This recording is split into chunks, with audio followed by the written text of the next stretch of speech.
Imagine this. 1 minute, you're walking down the street on your way to help your grandma. Then just hours later, you're beaten so bad your own mother can't recognize you.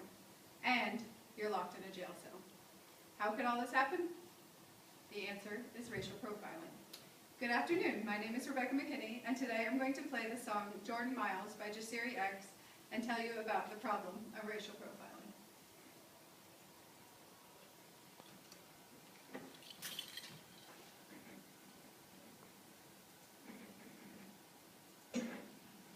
Now, here's a little story I got to tell about 3 officers you don't know so well.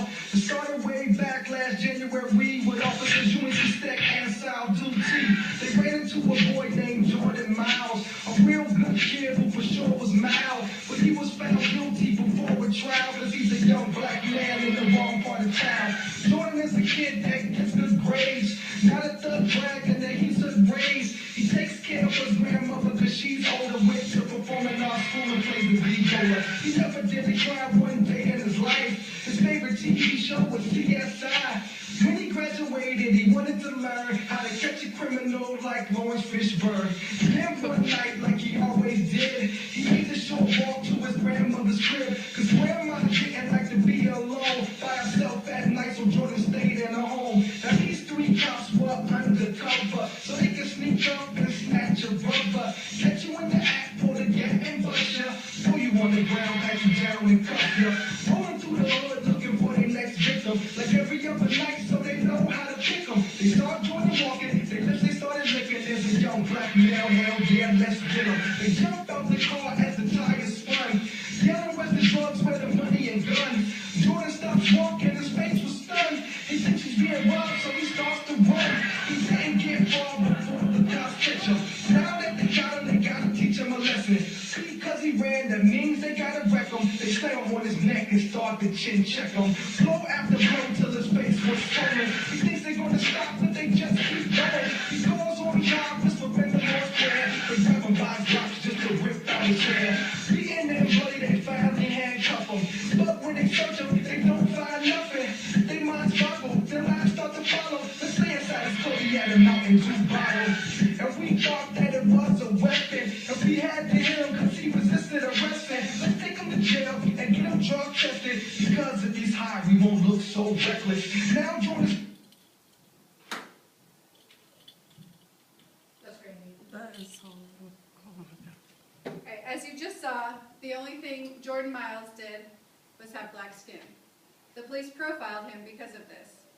According to an article in the Huffington Post, after this happened in January 2010, Miles, an honor student, was just walking down the street when 3 undercover officers jumped out of an unmarked police car and started chasing him. They yelled, "Where's the money? Where's the gun? Where's the drugs?" Thinking it was about to be mugged, Miles ran. This was later charged as resisting arrest. When the officers caught up to Miles, they still didn't identify themselves as police. He slipped on the icy sidewalk, and they started beating, punching, kicking, and choking him. The police claimed they thought he had a gun. This turned out to be a Mountain Dew bottle, which may or may not have been his. This is what Jordan looked like after the police beat him. These officers got away with this and were even called heroes for being willing to go into a bad neighborhood. The issue at hand, the issue in this song, is racial profiling. Racial profiling is happening beyond Jordan Miles. He's just one of many examples of racial profiling. Jordan Miles' mom was quoted in the Huffington Post saying, "I feel that my son was racially profiled.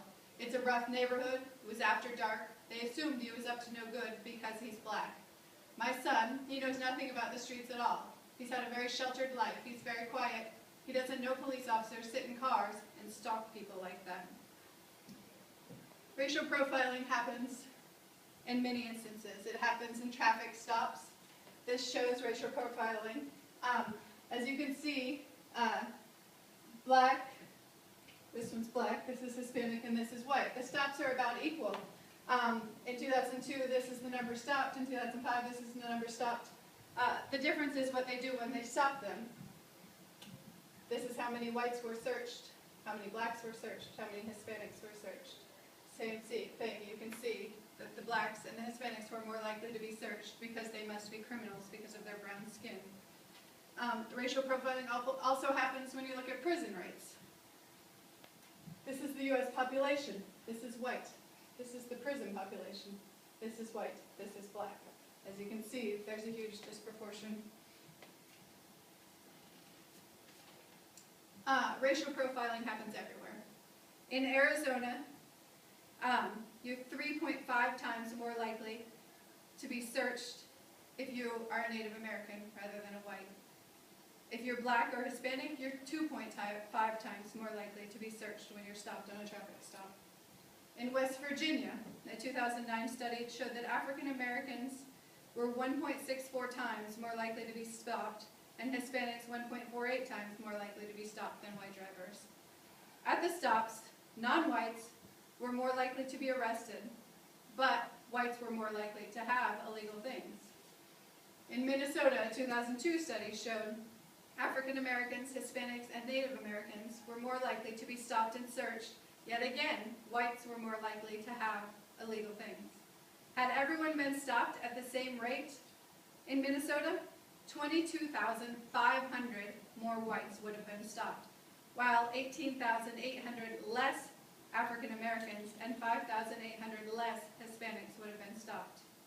In Illinois, a 2003 study showed that stops for African Americans and Hispanics double that of whites. Yet whites were, again, 2 times more likely to have illegal contraband. So racial profiling isn't even accurate. Racial profiling is wrong. It violates constitutional rights, and it's ineffective. The Supreme Court has ruled that it's against constitutional rights, and research has shown that it's not even accurate, that profiling somebody because of their skin does not lead to more accurate arrests. So what next? People need to speak up. People themselves need to stop stereotyping. You need to start where you are. You can start in school. You can start in your own neighborhood. You need to think back to Jordan Miles. This was Jordan Miles before the police profiled him as a criminal because he was black and he had dreadlocks. This is Jordan Miles when his mom could barely recognize him, when he was locked up in a jail cell for doing nothing but trying to walk to his grandma's house to help her one night.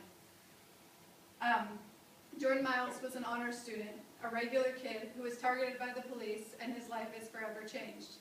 Now it's time that society changed. Jordan Miles is just one example of the harm racial profiling does. Speak up to end this unconstitutional practice.